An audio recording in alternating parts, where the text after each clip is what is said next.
Hello friends, इस video में हम classification of crops based on special purpose cover करेंगे। यहाँ हम पहले इस टॉपिक को डिस्कस करेंगे और एंड में उसके एमसीक्यू सॉल्व करेंगे जिससे वो टॉपिक हमारा अच्छे से कवर हो। सो चलिए स्टार्ट करते हैं। हेलो फ्रेंड्स, लास्ट वीडियो में हमने क्लासिफिकेशन ऑफ फील्ड क्रॉप देखा था, जहाँ हमने जनरल क्लासिफिकेशन पढ़े थे, that is life cycle, seasons, climate और इकोनॉमिक यूज़। अब इस वीडियो में हम ऐसे क्रॉप देखेंगे जिनका कुछ स्पेशल पर्पस होता है। सो चलिए ऐसे क्लासिफिकेशन को भी देख लेते हैं। यहाँ सबसे पहला है अरेबल क्रॉप्स। ये बड़ा सिंपल है। एग्रीकल्चर लैंड में कल्टीवेट किए गए क्रॉप्स को अरेबल क्रॉप्स बोलते हैं, चाहे वो सीरियल्स हो, रूट क्रॉप हो या फिर sugar cane. So crops which are cultivated on plot land और they require preparatory tillage. They are annual crops and include cereals, root crops, then tobacco, sugarcane, maize and potatoes. Next है aromatic crops. ये ऐसे crops होते हैं जिससे खुशबू आती है, जैसे कि धनिया, उसका पुदीना या lemon grass. So the crops or plants contain odoriferous and volatile substances which occur as essential oils, gum exudates. Some of the examples are dhavana, then geranium, lemongrass, mints, then patchouli and vetiver. Next है अले crops. ये agro forestry में use किया जाता है. आप यहाँ image में ट्रीज देख रहे हो, उनके बीच में क्रॉप्स लगाए हैं, उन्हें हम अले क्रॉप्स बोलते हैं. अब ट्रीज में हम इकलिप्टस या फिर बाबूल लगा सकते हैं और उनके बीच में स्वीट पोटैटो, उसके बाद टर्मरिक या जिंजर की खेती कर सकते हैं.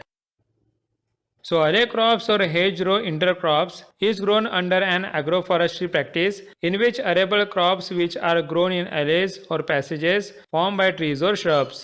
Alley crops should be able to slightly tolerate the shade. It should have non-trailing, non-creeping habit. The trees managed as hedgerows are grown in wide rows and the crop is planted in the interspace or alley between the tree rows. Example: sweet potato, black gram, then turmeric and ginger are grown in the alleys of eucalyptus, subabul and cassia etc. Next है augment crops. यहाँ augment मतलब मदद करना. सो यहाँ ऐसे crops की बात कर रहे हैं जहाँ एक क्रॉप दूसरे की ग्रो होने में मदद करता है. फॉर एग्जांपल मस्टर्ड के साथ बिरसिम लगाते हैं. ये दोनों साथ में लगाने से मस्टर्ड का क्रॉप ज़्यादा अच्छे से ग्रो होता है. So when different subcrops are sown for the purpose of supplementing or augmenting the yield of the main crop, then the subcrops are known as augmenting crops. Example: Japanese mustard with birsim. Here the mustard helps in getting higher tonnage of fodder in spite of the fact that the birsim give poor yield in the first cutting. Next है Avenue crops. ये ऐसे crops होते हैं जो road के side में लगाए जाते हैं. इसे कभी कभी फार्म्स के बॉर्डर्स या फेंसेस में भी लगाते हैं. So an avenue is a row of trees grown on both sides of rows, usually along farm roads and fences. The tree should also be selected according to the length and breadth of the road. Example: pigeon pea, then gliricidia, then sisal etcetera. Next है border या guard crops. इसका मतलब आप समझ ही रहे होंगे. ये ऐसे क्रॉप्स होते हैं जो मेन क्रॉप को विंड, कीड़े और या एनिमल से बचाने के लिए बॉर्डर में लगाते हैं. इसका सबसे अच्छा एग्जाम्पल है सैफ्लॉवर क्रॉप. इसके क्रॉप में कांटे होते हैं, सो उसे मेन क्रॉप के बॉर्डर में लगाया जाता है जिससे फार्म एनिमल्स मेन क्रॉप के पास नहीं आए. So such crops protect another crop from trespassing of animals, restrict the speed of the wind, protect from pest and are mainly grown as border. Example: safflower, which are thorny oilseed crop, is planted around the field of gram. Next है break crop. आपको पता है कि एक ही crop बार बार लगाने से ज़मीन खराब होने लगती है, जिससे उसकी एफिशिएंसी कम हो जाती है. इसलिए मेन क्रॉप को ब्रेक दिया जाता है और यहाँ दूसरा क्रॉप लगाया जाता है. उसे हम बोलते हैं break crop. So a secondary crop grown to interrupt the repeated sowing of the primary crop or to break the continuity of agroecological situation of the field under multiple cropping systems. Example rice and legume system. Next है cash crops. ये ऐसे crops होते हैं जिन्हें हम cell करके पैसे कमाने के लिए लगाते हैं, फॉर एग्जाम्पल कॉटन या sugar cane. So a crop such as tobacco grown for direct sale rather than for livestock feed, or a crop grown by a farmer primarily for sale to others rather than for his or her own use. Example sugarcane, cotton, jute, tobacco, etc. उन्हीं cash crops को हम commercial crops भी बोल सकते हैं जिन्हें cell करके हम प्रॉफिट कमा रहे हैं। So commercial crops are grown for the sole purpose of selling them and making profit. Example jute, cotton, tobacco, sugarcane etcetera. Next है कैच क्रॉप्स। ये क्या होते हैं समझते हैं। सोचो कि आपने वीट लगाया और 4 महीने बाद आप सोच रहे हो कि वीट का कल्टीवेशन अच्छा होगा और आपको प्रॉफिट होगा, लेकिन 2 महीने बाद ही उस क्रॉप को एक डिसीज लग गया है और वो क्रॉप मर जाता है। अब आपको प्रॉफिट कैसे मिलेगा? अब आपको एक ऐसा क्रॉप लगाना होगा जो 2 महीने में ग्रो होकर आपको प्रोडक्शन देगा, राइट? सो ऐसे फास्ट ग्रोइंग क्रॉप्स को हम कैच क्रॉप्स बोलते हैं। सो these crops are fast growing crops that are grown between the successive plantings of a main crop. Such crops are cultivated to catch the forthcoming season when the main crop fails. These are also known as contingent or emergency crop. Example linseed, black gram, green gram, coffee, etc. Next है cleaning crop. अब समझो आपके agriculture land पे बस weed लगे हैं, यानी कि बस कचरा लगा है, और आपको अभी अभी क्रॉप भी लगाना है, साथ ही कचरा भी उखाड़ना है। तो आप ऐसा क्रॉप लगाते हो जो कचरे की ग्रोथ कम करे और अपना प्रोडक्शन बढ़ाए। उन्हें हम क्लीनिंग क्रॉप्स बोलते हैं। उनमें आते हैं द टर्निप्स या potato. So a crop that is adapted to cultivation and suitable for cleaning weedy land. Example turnips, potato, etc. Next है कोल क्रॉप्स। ये गोभी के क्रॉप्स को बोला जाता है, जैसे कि कैबेज या cauliflower. The cole is derived from colewort. The colewort is the ancestor of white cabbage. These are cold weather crops belonging to the cruciferous family, which are capable of withstanding considerable frost. Example cabbage, cauliflower. Next है counter crops. ये ऐसे crops है जो hills के slope में लगाए जाते हैं। आप यहाँ देख सकते हो, इसमें स्लोप के अगेंस्ट मेन क्रॉप्स लगाए जाते हैं जिससे सॉइल इरोजन ना हो। So the practice of growing crops on or along the contour lines or slope of the land rather than up and down to protect the land from soil erosion. Next है cover crops. ये ऐसे crops होते हैं जो soil को umbrella जैसे cover कर लेते हैं जिससे विंड या वाटर इरोजन ना हो। इन्हें मल्च क्रॉप्स भी बोल सकते हैं क्योंकि इससे सॉइल मॉइस्चर भी मेंटेन रहता है। So a close growing crop grown primarily to improve and protect the soil from erosion through their ground covering foliage and or root mats between the periods of regular crop production. Example copia, groundnut, black gram, sweet potato, etc.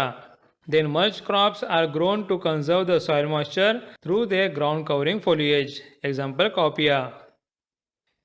Next friends, cover crops को हम smoother crops भी बोल सकते हैं क्योंकि ये भी fast grow होता है जिससे कचरे को ग्रो करने के लिए समय नहीं मिलता। तो smother crops are specialised cover crops with the ability to suppress weeds by providing dense foliage and quick growing ability. Example mustard, then copia, black gram, etc. Next है कॉम्प्लीमेंट्री क्रॉप्स। यहाँ ऐसे क्रॉप्स लगाए जाते हैं जो एक दूसरे को ग्रो करने में मदद करे। एक एग्जाम्पल है ज्वार विथ कोपिया। इस केस में कोपिया ज्वार के क्रॉप को नाइट्रोजन प्रोवाइड करता है और ज्वार कोपिया को सपोर्ट प्रोवाइड करता है। So both main and inter crop are benefited to each other. Example jowar which is sorghum and cowpea. Jowar receives nitrogen from cowpea and cowpea receives support from jowar. Next है उसका opposite, that is competitive crops. यहाँ दो crop एक दूसरे से compete करते हैं जिससे दोनों का प्रोडक्शन अच्छा नहीं होता। So such crops compete to each other and are unsuitable for intercropping. Example 2 cereals. Next है एग्जॉस्टिव क्रॉप्स। ये ऐसे क्रॉप्स होते हैं जिन्हें लगाने के बाद एग्रीकल्चर फील्ड एग्जॉस्ट हो जाती है, यानी कि वहाँ के न्यूट्रिएंट्स बहुत कम हो जाते हैं। इसका एग्जाम्पल है राइस। इसलिए राइस के लिए हमें फर्टिलाइज़र डालना पड़ता है। सो these crops leave the field exhaustive after growing, or in other words the field is exhausted especially of nutrients. Example is cereals, especially rice. Next है एनर्जी क्रॉप्स। मतलब ये ऐसे क्रॉप्स है जिनके कल्टीवेशन से हम एनर्जी निकाल सकते हैं। आपको पता होगा कि शुगर केन से हम इथेनॉल प्रोड्यूस कर सकते हैं, जो कि एक लिक्विड एनर्जी है, इसलिए उसे हम एनर्जी क्रॉप बोलेंगे। So an energy crop is a plant grown as a low cost and low maintenance harvest used to make biofuels or liquid energy such as ethanol and alcohol. Example is sugarcane, potato, maize, then tapioca. Next है falling crops. ये ऐसे crops होते हैं जिसे अगर हमने गलत तरीके से लगाया तो क्रॉप प्रोडक्शन कम होता है और यह कचरा ज़्यादा उगता है। फॉर एग्जाम्पल राइस को हम दो तरह से लगा सकते हैं।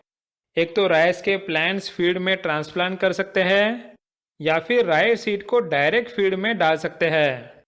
फर्स्ट मेथड से राइस क्रॉप अच्छा ग्रो होता है, लेकिन डायरेक्ट सीडेड राइस से क्रॉप प्रोडक्शन कम होता है और कचरा ज़्यादा ग्रो होता है।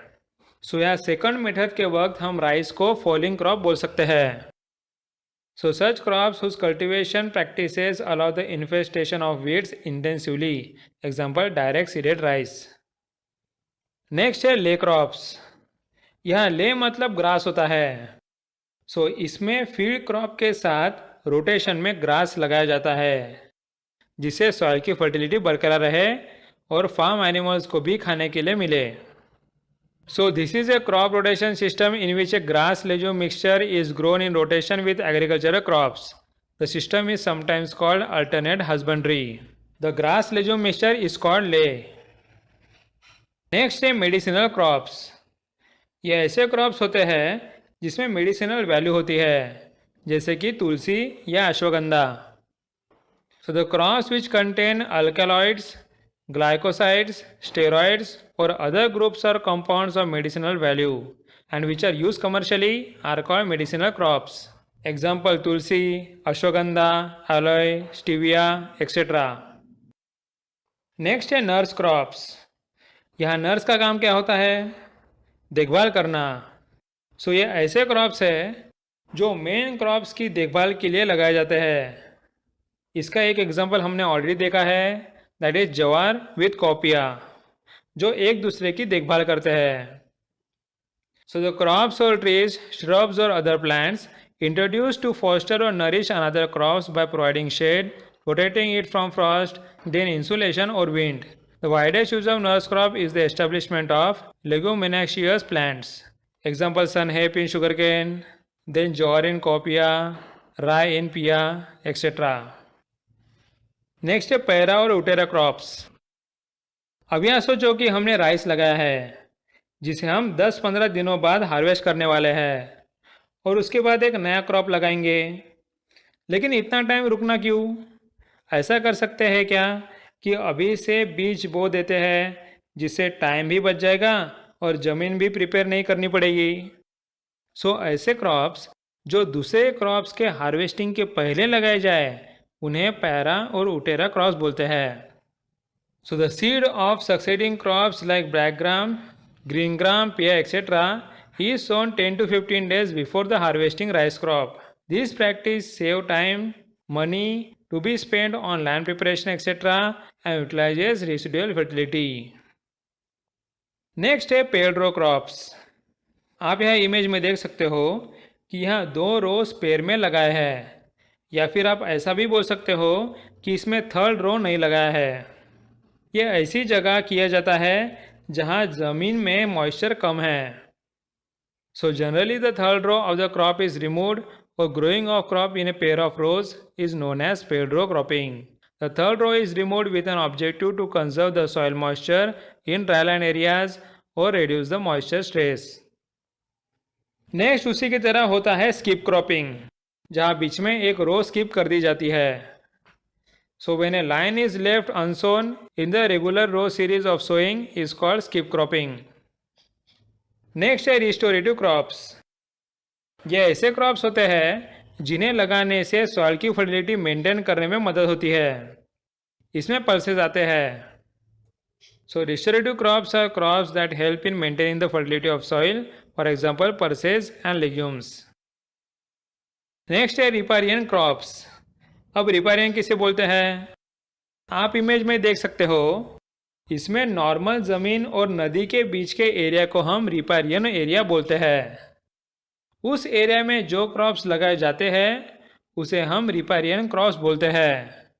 उन क्रॉप से सॉइल इरोजन रोकने में मदद होती है। So a riparian zone or riparian area is the interface between land and a river or stream.